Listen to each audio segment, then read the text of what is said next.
저는 오늘 출애굽기 강해를 시작하면서 고난 속에서 번성하는 하나님의 백성이라는 제목으로 하나님 말씀 증거하도록 하겠습니다.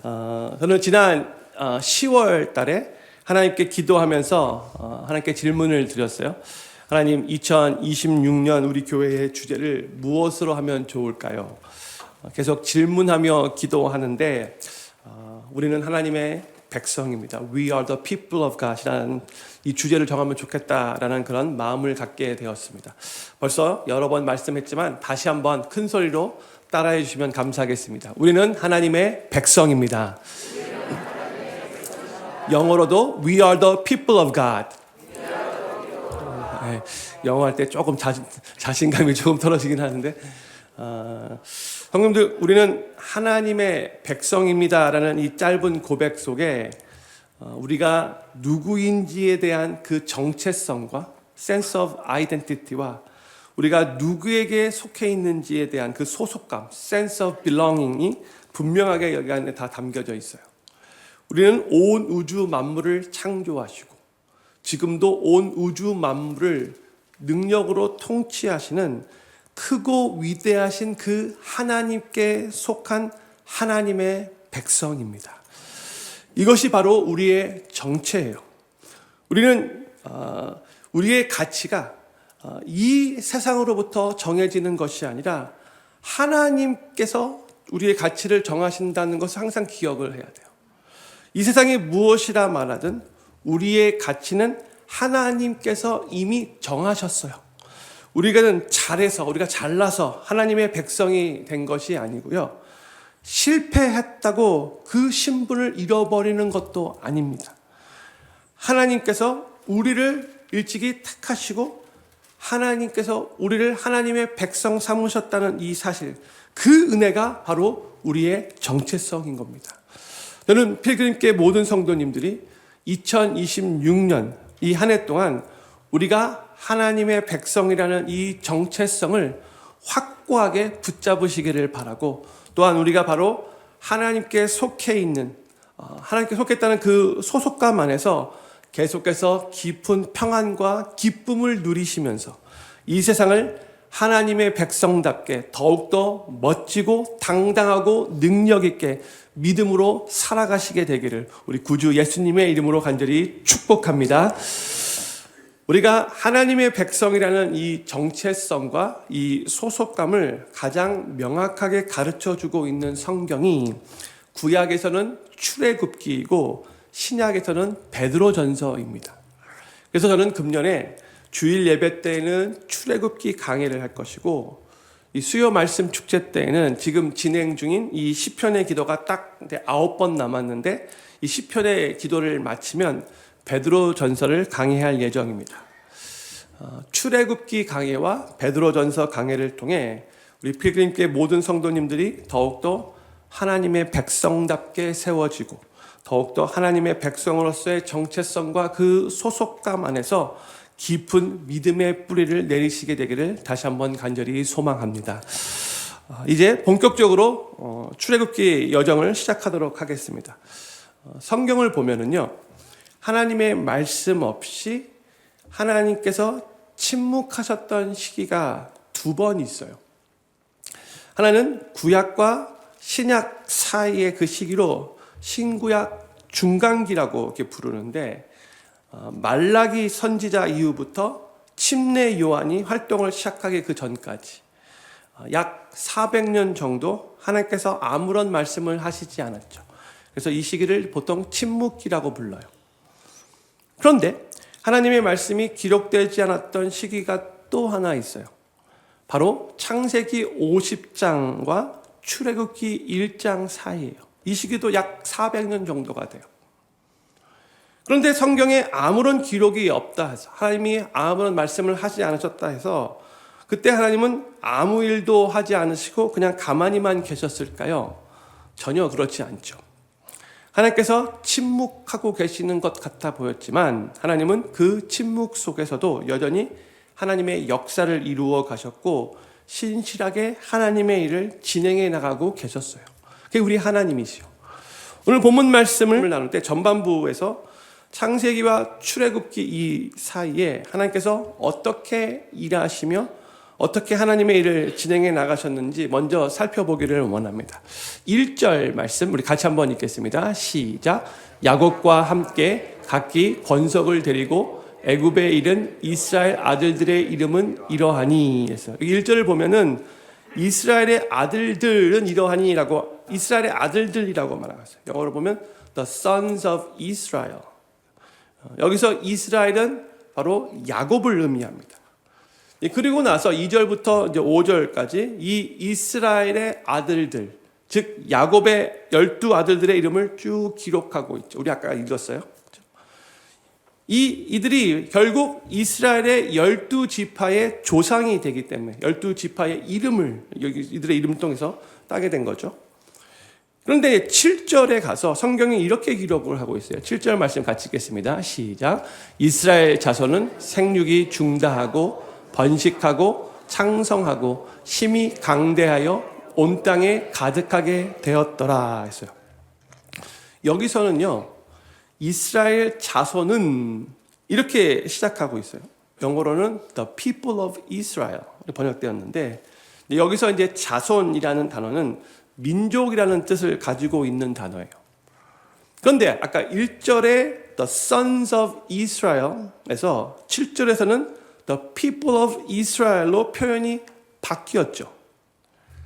야곱의 가족들이 처음 애굽에 들어갔을 때에 딱 12아들들과 그 아들들의 가족들만 데리고 들어갔는데 시간이 흐르고 나서 보니까 이제 이스라엘 민족으로 성장했다는 것을 알려주고 있는 거예요. 근데 여기서 저희가 주목할 것이 하나 있습니다. 7절에 사용된 표현들을 한번 자세히 보세요. 생육이 중다하고 번식하고 창성하고 심히 강대하여 온 땅에 가득하게 되었다. 그렇죠? 근데 이 성도님들 이 표현들 어디서 많이 들어본 표현들 아닌가요? 창세기 감사합니다. 어저께 새벽 기도회 때 이 말씀 나눴는데 창세기 1장 28절 말씀 같이 한번 읽겠습니다. 시작. 하나님이 그들에게 복을 주시며 그들에게 이르시되 생육하고 번성하여 땅에 충만하라 땅을 정복하라. 한국말로 창세기 1장을 번역하고 또 출애굽기 1장을 번역할 때 약간씩 좀 한국말로 다르게 번역되었지만 히브리어 원어를 보잖아요. 출애굽기 1장 7절에 나오는 동사들이 이 창세기 1장 28절에 사용된 그 동사들 생육하고 번성하고 땅에 충만하라와 동일한 단어들이에요. 성도님들 창세기도 그렇고 출애굽기도 그렇고 누가 이 두 성경책을 지었어요? 모세죠. 모세오경이라고 보통 부르죠. 어떤 학자들은 정확하지 않다 뭐 이렇게 말하는데 그래도 우리는 모세가 이 두 성경을 다 지은 거라고 저는 믿고 있죠. 지금 모세가 의도적으로 오늘 본문 말씀에서 창조의 언어를 사용하고 있는 거예요. 왜 그랬을까요? 하나님께서 애굽 땅에서 새로운 창조 역사를 일으켰기 때문에 모세가 지금 의도적으로 이 동일한 단어, 이 동일한 동사를 하나님께서 창세기 1장 28절에 인간을 창조하시고 주신 첫 번째 명령에 사용됐던 그 동일한 동사를 지금 그대로 출애굽기 1장 7절에 사용하고 있는 거예요. 지난 400년 동안 하나님이 마치 침묵하고 계시는 것 같았는데 아니라는 거예요. 하나님이 여전히 일하고 계셨다는 거죠. 그 침묵 속에서도 하나님의 창조의 역사는 계속되고 있었다는 거예요.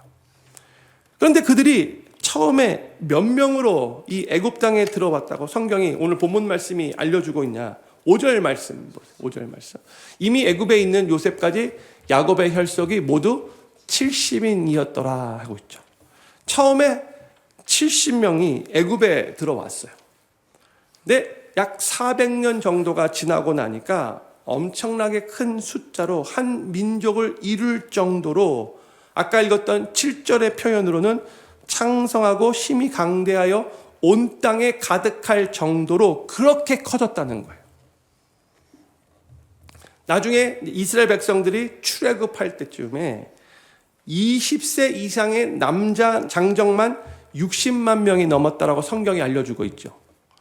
그러니까 이 60만 명의 숫자에는 레이지파 사람들이 포함되어 있지 않고요. 또 여자와 노인들, 이 20세 미만의 어린아이들 숫자는 포함되어 있지 않아요.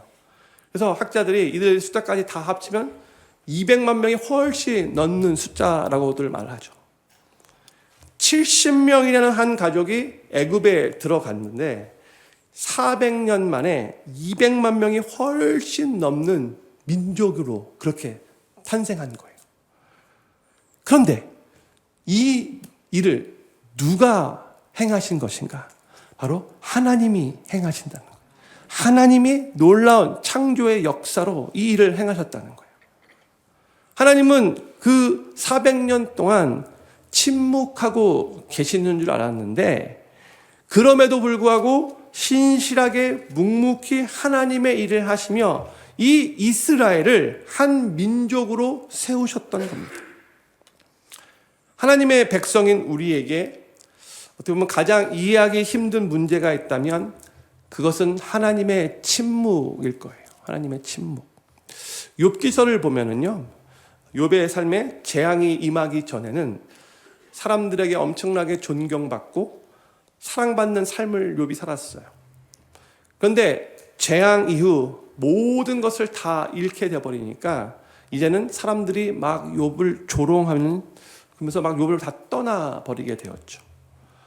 욥을 막 비웃어요. 너가 죄를 지었기 때문에 이러한 재앙이 임한 거야. 하고 다 욥을 멀리해요. 그 속에서 욥은 육신적인 고통, 심적인 고통, 영적인 고통을 심하게 받죠. 처음에는 하나님께 입술로 범죄하지 않기 위해서 최선을 다해 노력했어요. 그리고 처음에 그가 고백한 내용은 너무나 훌륭한 고백들이 많이 있어요. 그런데 결국 시간이 오래 지나니까 욥기서 중간부터 욥도 괴로움을 토로하기 시작하죠. 그런데 그 무엇보다도 욥을 제일 힘들게 했던 것은 무엇인가? 바로 하나님의 침묵이었어요. 욥은 하나님께서 자기의 고통을 살펴보시고 도와달라고 애타게 간구했는데 근데 하나님은 계속 침묵으로 일관하셨죠. 그래서 너무나 힘들었던 거예요. 성도님들, 사람들이 나를 조롱하고 비웃어도 하나님이 여전히 나와 같은 편이 되시고 하나님이 내 옆에서 나를 위로해 주시고 나에게 힘을 주신다라고 생각이 된다면 그래도 그 고통을 잘 극복할 수 있겠는데 욥이 생각하기에 하나님은 계속해서 침묵하고 계시고 욥을 향해 마치 등을 돌리고 계시는 것처럼 느껴지니까 욥은 많이 혼란스러웠고요. 그의 마음은 많이 괴로워지기 시작했어요. 근데 성도님들, 우리의 삶도 마찬가지죠. 참 힘든 일이 생겼는데 하나님이 침묵하고 계시는 것 같이 느껴질 때 우리도 많이 혼란스러워질 수밖에 없고 마음이 많이 괴로워지게 돼요. 왜 하나님은 나의 고통을 돌아보고 계시지 않지? 이런 생각이 들잖아요. 나는 내가 내 자신을 볼 때 많이 부족하지만 그럼에도 나는 하나님의 뜻대로 살기 위해서 최선을 다해 지금 노력하고 있고 또 하나님의 약속을 믿으면서 그래도 하나님께 기쁨이 되기 위해 정말 애쓰며 살아왔는데 왜 하나님은 계속해서 내 기도에 응답해 주시지 않지? 하나님은 내가 이렇게 간절히 기도하고 있는 것을 지금 듣고는 계시는 것일까? 혹시 하나님은 지금 나에게 무관심하시진 않을까? 혹시 하나님은 지금 나에게 엄청나게 진노하셔서 나에게 지금 심판을 내리시기 때문에 내가 지금 이러한 고통을 당하고 있는 것은 아닌가? 이렇게 계속해서 힘들다가 내 인생 망하는 거 아닌가? 아마 이런 식의 질문을 해보셨던 성도님들 여기 분명히 계실 거예요. 성경을 봐도요, 정말 신실한 하나님의 사람들이 하나님의 침묵을 경험하는 것을 우리가 보게 되죠. 아브라함도, 요셉도, 모세도, 다윗도, 침례 요한도, 심지어 십자가 위에서 죽어가셨던 예수님까지도 다 하나님의 침묵을 경험했어요. 그 침묵이 정말로 우리를 힘들게 하고 우리를 혼란스럽게 할 수 있어요. 그런데 하나님이 침묵하고 계신다 할지라도 우리가 꼭 기억해야 할 것이 있는데, 그것은 하나님은 침묵 속에서도 하나님의 뜻과 계획을 신실하게 진행하고 계신다는 것을 우리가 믿어야 됩니다. 이 믿음이 우리 가운데 있어야 돼요. 제가 전에도 이 글을 소개해 드렸었는데 다시 한번 말씀드리고 싶어요. 1945년 독일 유태인 수용소 지하실 벽에 다음과 같은 글이 발견되어 있어요. I believe in the sun even when it's not shining. I believe in love even when I don't feel it. I believe in God even when He is silent. 해가 비치지 않아도 나는 태양을 믿는다. 사랑을 느끼지 못해도 나는 사랑을 믿는다. 하나님이 침묵하셔도 나는 여전히 하나님을 믿는다. 성도님들, 보이지 않아도 믿는 것, 느껴지지 않아도 신뢰하는 것, 들리지 않아도 기다리는 것, 이게 진정한 믿음인 거죠.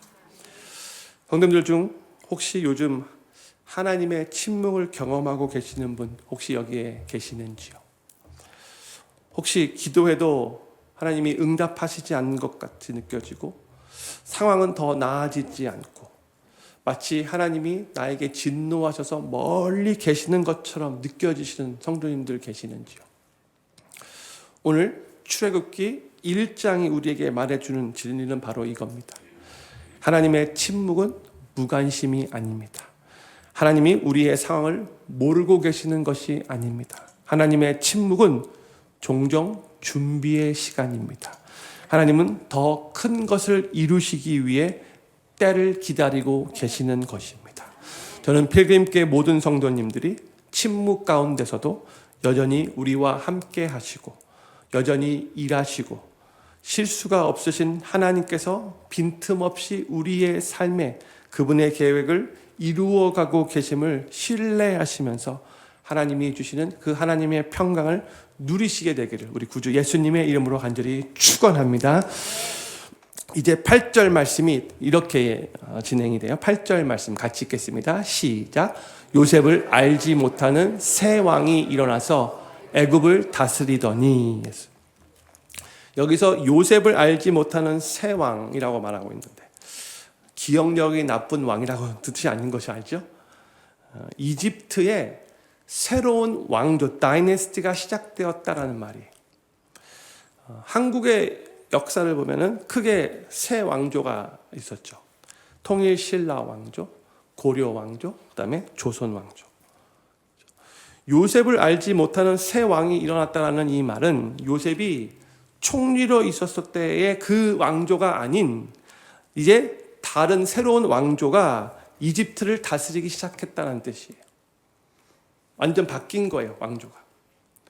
바로 그 상황 속에서 이전 왕조와 아주 친밀했던 이 이스라엘 민족은 이제 요셉의 가족들이었기 때문에 이스라엘이 처음에는 많이 페이버를 받았는데 이제 왕조가 바뀌었기 때문에 찬밥 핀세가 될 수밖에 없는 거예요. 낙동강 오리알 신세가 된 거예요.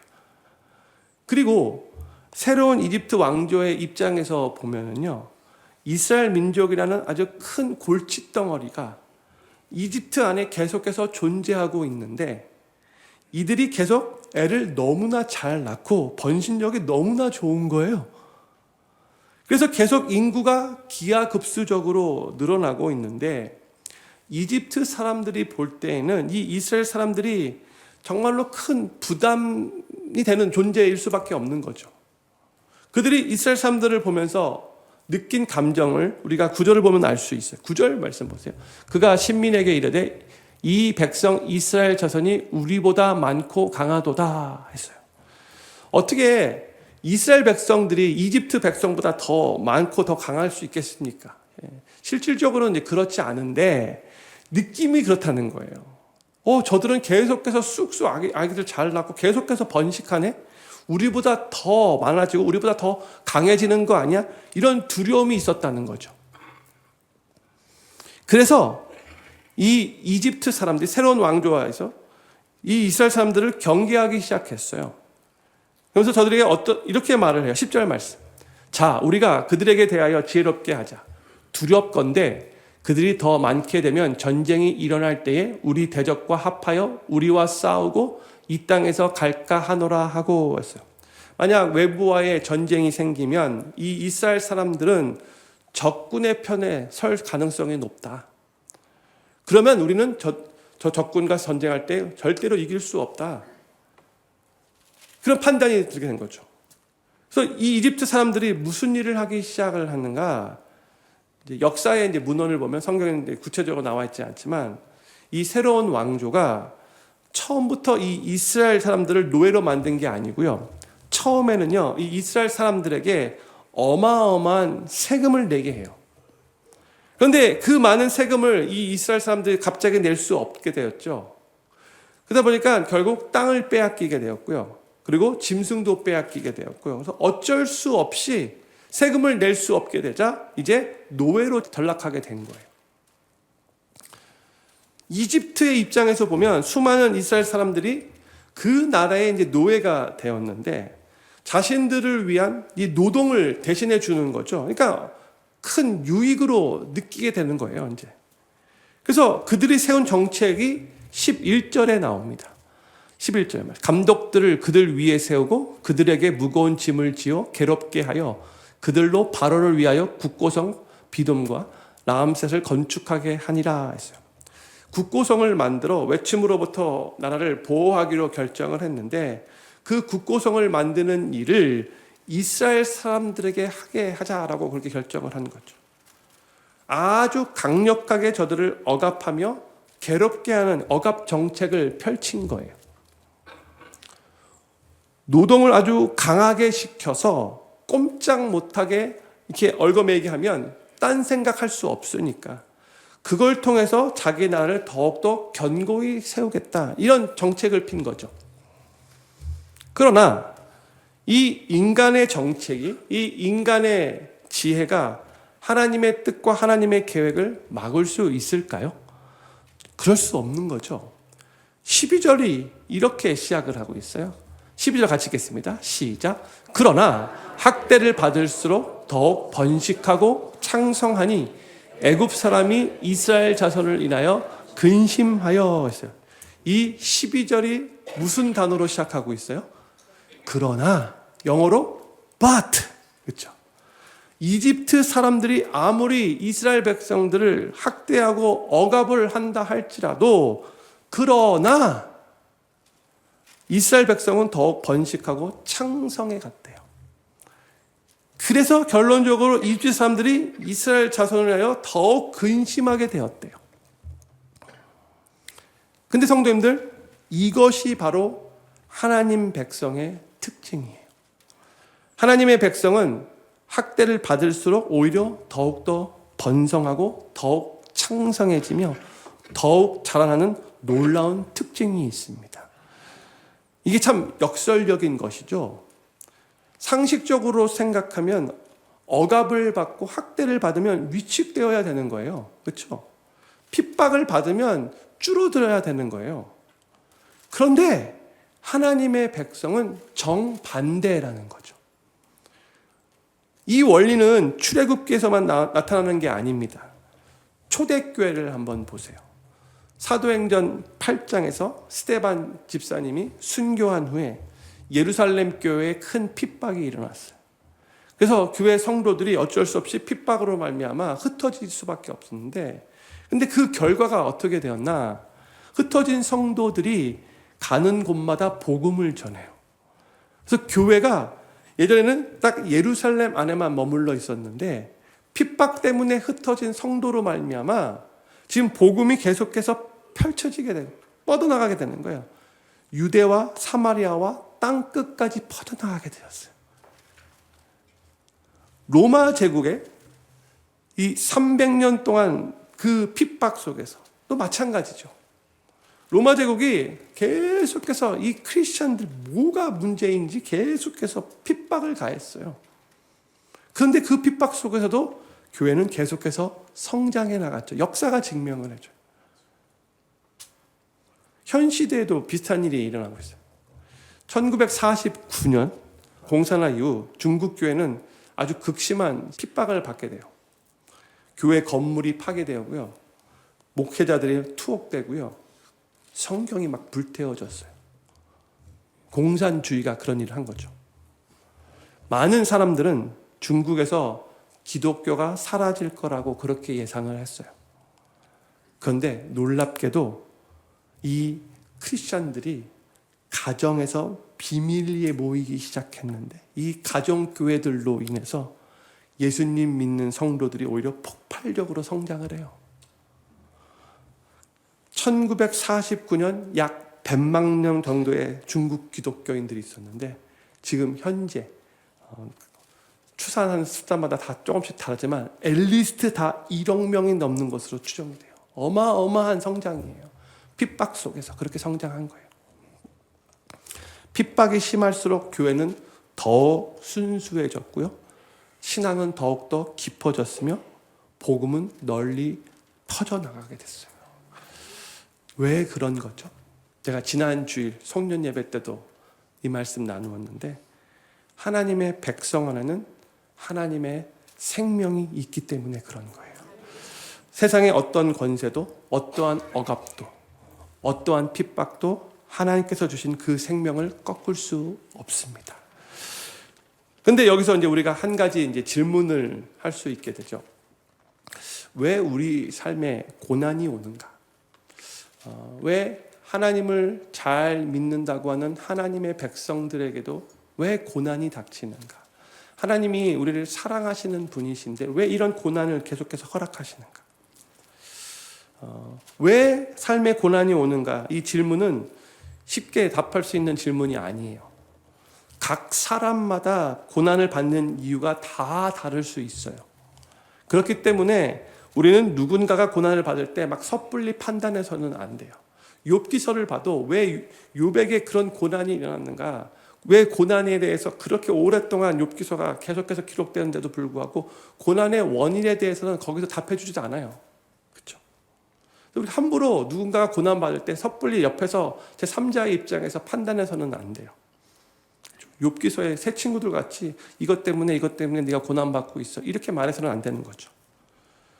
우리는 왜 고난이 오는가 그 이유를 자꾸 캐묻기보다는 고난이 우리 삶에 가져다주는 그 유익에 더 집중해야 되는 거예요. 성경도 그렇게 우리가 가르치고 있어요. 오늘 본문 말씀에서 우리는 고난이 하나님의 백성에게 가져다주는 두 가지 유익을 발견할 수 있게 돼요. 더 많은 이유가 있겠지만 오늘 본문 말씀을 통해서만 두 가지 이유를 생각해 보고 싶어요. 고난은 역설적으로 우리를 더욱 성장시키고 더욱 강하게 만들어요. 고난이 주는 유익이에요. 아까도 읽었지만 오늘 본문 12절이 이렇게 선포하고 있죠. 그러나 학대를 받을수록 더욱 번식하고 창성하니. 그러나 학대를 받을수록 더욱 번식하고 창성하니. 고난이 이스라엘 백성을 약하게 만들었나요? 아니죠. 오히려 더 강하게 만들었어요. 성도님들, 나무가 어떻게 뿌리를 깊이 내리는지 아십니까? 바람이 강하게 불 때예요. 바람이 불면 나무는 쓰러지지 않으려고 뿌리를 더 깊이, 더 넓게 내려요. 바람 한 점 없는 온실에 자란 나무는 그래서 뿌리가 약해요. 그래서 조금만 바람이 불면 금방 쓰러질 수밖에 없는 거예요. 그런데 우리의 믿음도 마찬가지예요. 고난 가운데 우리의 믿음이 깊어지는 거죠. 여러 시련 가운데 인내가 자라고 더욱더 우리의 인품이 성숙해지는 거예요. 야고보서 1장 2절부터 4절까지의 말씀 우리 같이 한번 천천히 읽기를 원합니다. 시작. 네, 형제들아, 여러 가지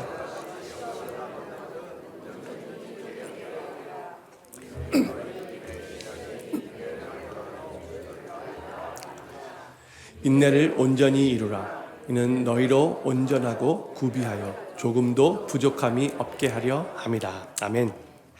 형님들, 고난은 우리의 믿음의 뿌리를 깊게 합니다. 고난은 우리를 더욱 강하게 만들어줍니다. 고난은 우리로 하여금 인내하게 하며 더욱 성숙한 인격을 갖게 합니다. 고난이 주는 유익이고 우리는 바로 이 고난이 주는 유익에 더욱더 집중해야 돼요. 두 번째로 고난은 우리로 하여금 안주하던 컴포트존, 그 안전지대를 뛰쳐나와 새로운 삶을 살게 인도해요. 다시 한번 말씀드리겠습니다. 고난은 우리로 하여금 안주하던 컴포트존을 뛰쳐나와 새로운 삶을 살게 인도합니다. 우리 인간은 웬만하면 그냥 현실에 안주하려고 하는 그런 경향이 있어요. 삶이 편안하면 그 삶의 방식을 바꾸려 하지 않아요. 그 삶의 방식이 잘못되었다는 것을 알아도 그냥 편안한 상태로 있기를 원해요. 이것이 인간의 본성. 근데 한번 이스라엘 백성들을 생각해 보시기를 원해요. 지금 출애굽기를 오늘 시작하는데 이스라엘 백성들은 계속해서 이 애굽 땅에 머물러야 되는 운명이 아니에요. 일찍이 하나님께서 아브라함에게도 그 말씀을 선포해 주셨는데 이 이스라엘 백성들은 결국 저 가나안 땅, 하나님의 약속의 땅으로 가야 돼요. 그게 하나님께서 이들을 향해 갖고 있는 계획이에요. 점점 이 약속의 땅 가나안으로 가야 하는 때가 다가오고 있었어요. 이 민족을 이제 세워가는 그 거대한 민족이 되었기 때문에. 그런데 만약 애굽에서의 삶이 계속해서 편안했다면 이들은 어떤 생각을 가졌겠을까요? 애굽 땅에서 살던 그 문화, 그 체질, 그 기득권, 그 물질의 풍요로 모든 것들이 다 좋게 느껴지는데 하나님이 이제 너희 이 애굽 땅을 떠나서 저 광야를 지나 저 가나안 땅, 내가 너희들에게 이미 너희 조상 아브라함을 통해서 약속한 바로 그 땅으로 너희가 돌아가야 돼. 이렇게 하나님이 말씀하시면 이스라엘 백성들이 네 알겠습니다 하고 순종하면서 곧바로 갔을까요? 안 가려고 했을 가능성이 다분해요. 여기가 이렇게 좋은데 왜 떠납니까? 우리 조상들도 여기서 400년을 살아왔습니다. 여기가 이제 우리의 고향입니다. 이런 식으로 분명히 말했을 거예요. 그런데 무엇이 그들을 그 안락한 애굽에서 떠나게 했는가? 바로 고난인 거죠. 고난. 바로의 학대가 가혹한 그 노동이 견딜 수 없는 억압이 결국 그들로 하여금 이 지긋지긋한 곳 빨리 떠나고 싶다. 여기는 우리가 있을 곳이 아니다. 하나님, 우리를 이곳에서부터 주여 구원시켜 주시옵소서. 이러한 결단을 만들게 한 거죠. 고난이 안락한 세속의 삶을 떠나 하나님의 약속의 땅으로 나아가게 인도했던 거예요. 사랑하는 필그림교회 성도님들, 2026년 새해를 시작하시면서 성도님들이 생각하시기에 성도님들이 벗어나야 하는 컴포트존이 있으신지요? 혹시 본인도 이 컴포트존을 벗어나야 한다는 것을 알고 있으면서도 계속 그 자리에 계속해서 안주하고 계시지는 않으신지요? 2026년 새해는 그 컴포트존을 뛰쳐나오셔서 하나님과 함께 새로운 미래를 열어가시는 놀라운 축복의 한 해가 되기를 우리 구주 예수님의 이름으로 간절히 축복합니다. 삶의 어려운 고난과 아픔과 실패를 경험하게 되면 우리는 연약한 인간이기 때문에 자연스럽게 우리 안에 생기는 감정들이 있는데 보통 불안과 실패의식이 우리 안에 자리 잡게 되죠. 불안과 실패의식. 계속해서 머릿속에서 이런 생각들이 자꾸 들어요. 이제 내 삶은 이제 하락길을 가는가 보다. 나는 실패자인가 보다. 나는 더 이상 잘 될 수 없나 보다. 왜 나는 다른 사람에 비해서 왜 매번 이렇게 잘 일이 안 풀리지? 이렇게 자꾸 일이 꼬이지? 이러한 실패의식이 우리의 생각을 지배하는 경향이 많아요. 그러나 우리는 이런 부정적인 생각을 믿음으로 떨쳐버려야 돼요. 이런 생각은 절대로 하나님이 주시는 생각이 아니에요. 누가 주는 생각이에요? 사탄이 주는 생각이에요.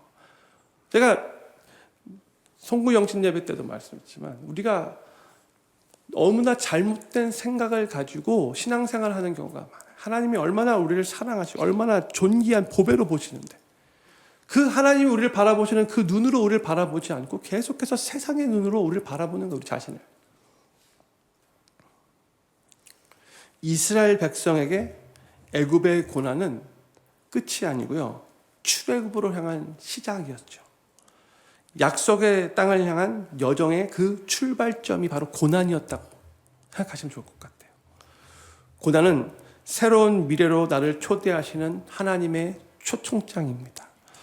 고난을 잘 감당하면요, 새로운 미래가 우리의 삶에 펼쳐지게 될 거라는 것을 믿으시기 바랍니다.